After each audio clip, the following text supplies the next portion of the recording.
Hello friends, very warm welcome to all of you at Study Non Stop channel. My name is Daya और आज मैं फिर हाजिर हूँ जीके के कुछ बहुत ही महत्वपूर्ण प्रश्नों के साथ। और ये क्वेश्चंस मैंने कुछ हिस्ट्री से लिए हैं और कुछ पॉलिटिकल साइंस और कुछ जियोग्राफी से लिए हैं। तो ये सभी क्वेश्चंस एग्जाम्स में पहले आ चुके हैं, उन्हीं क्वेश्चंस को मैंने शामिल किया है। तो बहुत ही महत्वपूर्ण हो सकते हैं आपके आने वाले एग्जाम्स के लिए। तो वीडियो को आप लास्ट तक देखिएगा और वीडियो के लास्ट में मैं आपसे एक क्वेश्चन पूछूंगा जिसका आंसर आपको कमेंट बॉक्स में देना होगा। तो आप लोग कमेंट जरूर करिएगा और वीडियो अगर आपको अच्छा लगे तो लाइक और शेयर भी करना ना भूलिएगा। तो आइए शुरू करते हैं। तो पहला क्वेश्चन लेते हैं यहाँ पे। पहला क्वेश्चन है, किस अधिनियम ने भारतीयों को अपने देश के प्रशासन में कुछ हिस्सा लेना संभव बनाया? तो इसका राइट आंसर होगा ऑप्शन बी, चार्टर एक्ट 1833। तो चार्टर एक्ट 1833 की धाराओं में सबसे महत्वपूर्ण धारा थी 87, जिसमें यह कहा गया है किसी भी भारतीय को अपने धर्म, जन्मस्थान, वंशानुक्रम, वर्ग या इनमें से किसी एक कारणवश कंपनी अधीन किसी स्थान, पद अथवा सेवा के अयोग्य नहीं माना जा सकेगा। अब अगला क्वेश्चन लेते हैं। अगला क्वेश्चन है, इन व्यक्तियों में से कौन कैबिनेट मिशन का सदस्य नहीं था? तो कैबिनेट मिशन जो है मार्च 1946 में भारत पहुंचा था। इस मिशन के सदस्य थे Stafford Cripps, option D Stafford Cripps ये सदस्य थे। और इसके अलावा पैट्रिक लॉरेंस भी सदस्य थे और एबी अलेक्जेंडर भी सदस्य थे। स्टैफोर्ड क्रिप्स अध्यक्ष बोर्ड ऑफ स्टेट थे, पैट्रिक लॉरेंस थे भारत सचिव और एबी अलेक्जेंडर थे नौसेना मंत्री। तो इसमें ऑप्शन ए जो है सही हो जाएगा। विलियम वुड इस मिशन के सदस्य नहीं थे, बाकी तीनों लोग थे। अब अगला क्वेश्चन लेते हैं। अगला क्वेश्चन है, 1946 में निर्मित अंतरिम सरकार में कार्यपालिका परिषद के उपसभापति कौन थे? तो इसका राइट आंसर होगा ऑप्शन सी, जवाहरलाल नेहरू। तो 24 अगस्त 1946 को अंतरिम राष्ट्रीय सरकार की घोषणा इस व्यवस्था के साथ की गई कि अंतरिम सरकार 2 सितंबर 1946 को कार्यभार संभालेगी। तो इसमें कार्यपालिका के उपाध्यक्ष या उपसभापति जवाहरलाल नेहरू को बनाया गया था। इसके अलावा यहाँ पे नाम है डॉक्टर राजेंद्र प्रसाद जी का, तो उनको बनाया गया था कृषि एवं खाद्य प्रभारी, और सी गोपालाचारी जी उद्योग एवं आपूर्ति प्रभारी थे। अब अगला क्वेश्चन लेते हैं। अगला क्वेश्चन है, निम्नलिखित में से संविधान सभा की संघ संविधान समिति का अध्यक्ष कौन था? तो संविधान सभा ने संघ संविधान समिति के अलावा कई समितियों का गठन किया था। तो संघ संविधान समिति के अध्यक्ष थे पंडित जवाहरलाल नेहरू। तो इसका राइट आंसर हो जाएगा ऑप्शन बी, जवाहरलाल नेहरू। और इसमें यहाँ पे ऑप्शन ए दिया गया है JB कृपलानी। तो ये मूल अधिकार उप समिति के अध्यक्ष थे। और यहाँ पे डी ऑप्शन है BR अम्बेडकर। तो ये प्रारूप समिति के अध्यक्ष थे। अब अगला क्वेश्चन लेते हैं। अगला क्वेश्चन है, भारत की संघात्मक व्यवस्था निम्नलिखित में से किस देश से संबंधित है? तो इसका राइट आंसर होगा ऑप्शन डी, कनाडा। तो भारत की संघात्मक व्यवस्था भारतीय संविधान में कनाडा के संविधान से लिया गया है। और यहाँ पे ऑप्शन है संयुक्त राज्य अमेरिका और आयरलैंड। तो संयुक्त राज्य अमेरिका से उद्देशिका का विचार मेनली लिया गया है और भी कई चीज़ें ली गई हैं। और इसके अलावा आयरलैंड से नीति निर्देशक तत्व और राष्ट्रपति निर्वाचन पद्धति लिया गया है। अब अगला क्वेश्चन लेते हैं। अगला क्वेश्चन है, भारतीय संविधान के किस अनुच्छेद के अंतर्गत अखिल भारतीय सेवाओं का प्रावधान किया गया है? तो इसका राइट आंसर होगा ऑप्शन सी, अनुच्छेद 312। तो भारतीय संविधान के अनुच्छेद 312 के तहत अखिल भारतीय सेवाओं का प्रावधान किया गया है। अब अगला क्वेश्चन लेते हैं। अगला क्वेश्चन है, भारत के संविधान की उद्देशिका में कितने प्रकार के न्याय की व्यवस्था की गई है? तो इसका राइट आंसर होगा ऑप्शन सी, 3। तो भारतीय संविधान की उद्देशिका में 3 प्रकार के न्याय की व्यवस्था की गई है। पहला है सामाजिक न्याय, यानी प्रत्येक व्यक्ति के साथ जाति, रंग, धर्म या लिंग के आधार पर बिना भेदभाव के समान व्यवहार किया जाए। दूसरा है आर्थिक न्याय, यानी आर्थिक आधार पर किसी के साथ भेदभाव ना किया जाए। और तीसरा है राजनीतिक न्याय, जिसका अर्थ है प्रत्येक व्यक्ति को समान राजनीतिक अधिकार प्राप्त हों। अब अगला क्वेश्चन लेते हैं। अगला क्वेश्चन है, लोकसभा में केंद्र शासित प्रदेशों के लिए कितनी सीटें आरक्षित हैं? तो इसका राइट आंसर है ऑप्शन सी, 20। तो संविधान के अनुच्छेद 81 के 31वें यानी 31 संशोधन के अनुसार लोकसभा के लिए अधिकतम 530 सदस्य राज्यों के निर्वाचन क्षेत्रों से और अधिकतम 20 सदस्य केंद्र शासित प्रदेशों से निर्वाचित हो सकते हैं। और इसके अलावा अनुच्छेद 331 के अनुसार राष्ट्रपति आंग्ल भारतीय समुदाय का लोकसभा में समुचित प्रतिनिधित्व न होने पर 2 सदस्यों का और मनोनयन कर सकता है। तो इस प्रकार लोकसभा में कुल 552 सदस्य मैक्सिमम हो सकते हैं। अब अगला क्वेश्चन लेते हैं। अगला क्वेश्चन है, बंदी बनाए गए व्यक्ति के मौलिक अधिकारों की रक्षा किस अनुच्छेद से संबंधित है? तो इसका राइट आंसर है ऑप्शन बी, अनुच्छेद 22। तो संविधान के अनुच्छेद 22 में कुछ दशाओं में गिरफ्तारी और विरोध में संरक्षण प्रदान किया गया है। किसी व्यक्ति को जो गिरफ्तार किया गया है, ऐसी गिरफ्तारी के कारणों से अवगत कराए बिना अभिरक्षा में निरुद्ध नहीं रखा जाएगा।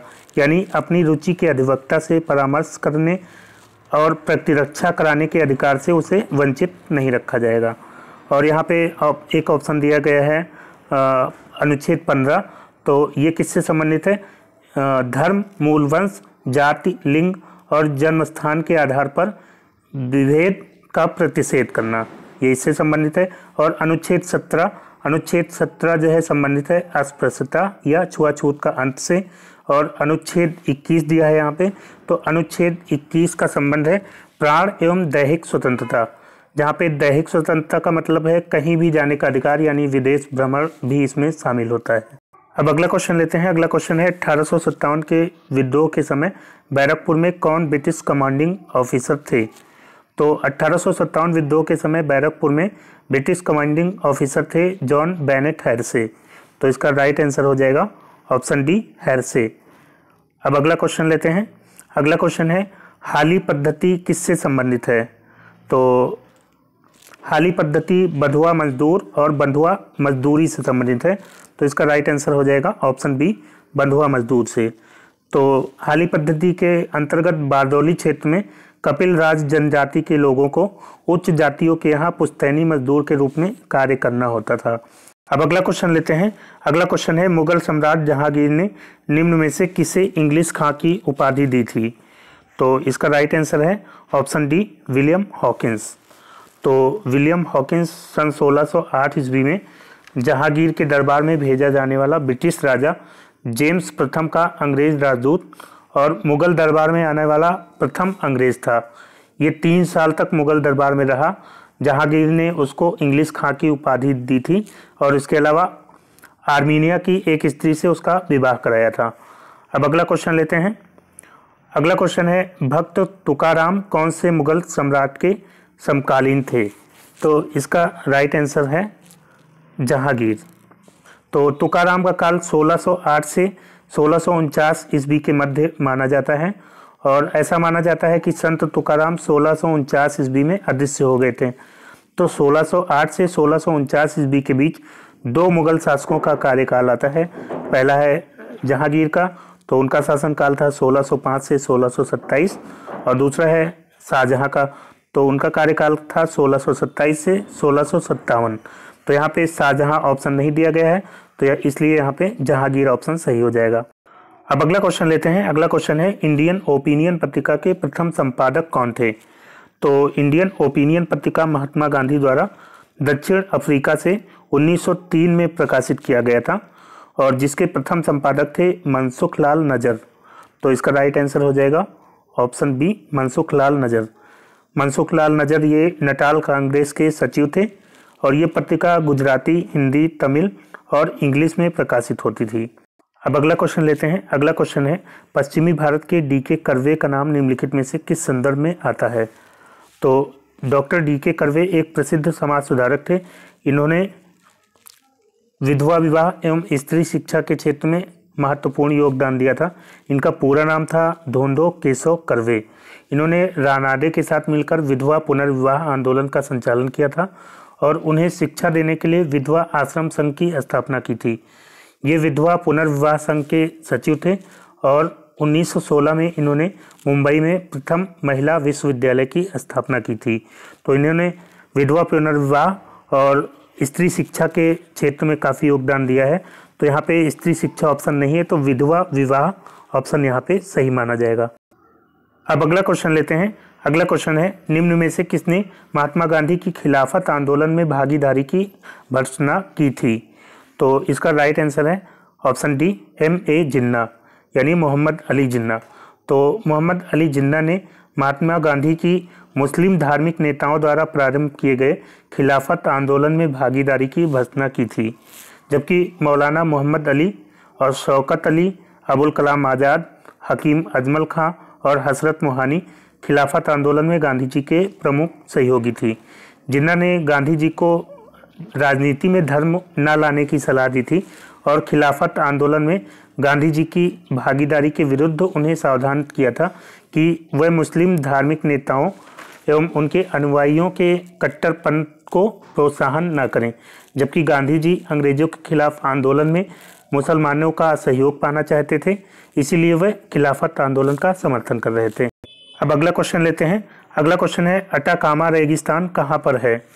तो इसका राइट आंसर है ऑप्शन बी, दक्षिण अमेरिका। तो अटाकामा मरुस्थल दक्षिण अमेरिका में स्थित है।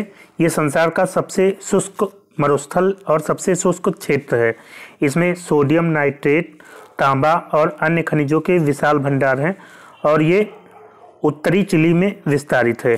तो दक्षिणी अमेरिका में है और उत्तरी चिली में विस्तारित है। अब अगला क्वेश्चन लेते हैं। अगला क्वेश्चन है, सारगैसो समुद्र की विशिष्टता है। तो सारगैसो समुद्र की क्या विशेषता है? सारगैसो सागर उत्तरी अटलांटिक महासागर में स्थित एक क्षेत्र है। इसकी उत्पत्ति अटलांटिक विषुवत-रेखीय धारा के भंवर से होती है और इस क्षेत्र में सारगैसम नामक वनस्पति बहुतायत मात्रा में पाई जाती है, इसीलिए इसका नाम सारगैसो पड़ा। तो इसका राइट आंसर क्या हो जाएगा? ऑप्शन सी, विशिष्ट समुद्री वनस्पति। अब अगला क्वेश्चन लेते हैं। अगला क्वेश्चन है, पेट्रो रसायन के उत्पादन का सबसे बड़ा केंद्र कहाँ पर स्थित है? तो दोस्तों, भारत में पेट्रो रसायन के उत्पादन का सबसे बड़ा केंद्र जामनगर, जो कि गुजरात में स्थित है। तो इसका राइट आंसर हो जाएगा ऑप्शन बी, जामनगर। अब अगला क्वेश्चन लेते हैं। अगला क्वेश्चन है, टिहरी जल विद्युत परियोजना निम्नलिखित में से किन नदियों पर बनाई गई है?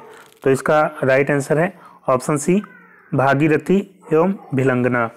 तो टिहरी बांध परियोजना का निर्माण भागीरथी और भिलंगना के संगम के थोड़ा सा आगे उत्तराखंड के टिहरी जिले में किया गया है। अब बात करते हैं दोस्तों आज के प्रश्न की। तो आज का प्रश्न है, राधा स्वामी सत्संग के संस्थापक कौन थे? तो 4 ऑप्शन दिए गए हैं, जिसमें से राइट आंसर आपको कमेंट में लिख करके बताना होगा। तो आप सभी लोग कमेंट जरूर करिएगा। तो दोस्तों, वीडियो को अब मैं यहीं पे समाप्त करता हूं। उम्मीद करता हूं आपको वीडियो पसंद आया होगा। अगर वीडियो आपको अच्छा लगा हो तो लाइक और शेयर करना ना भूलिएगा। और जिन दोस्तों ने अभी तक चैनल को सब्सक्राइब नहीं किया है, आप चैनल को सब्सक्राइब करके नोटिफिकेशन बेल जरूर ऑन कर लीजिएगा, क्योंकि मैं डेली शाम को 8 बजे इसी तरह के जीके के वीडियोस अपलोड करता हूं। आप नोटिफिकेशन बेल ऑन रखेंगे तो जैसे ही वीडियो अपलोड होगा आपको उसका नोटिफिकेशन तुरंत मिल जाएगा। तो मिलते हैं नेक्स्ट वीडियो में। तब तक के लिए goodbye and take care.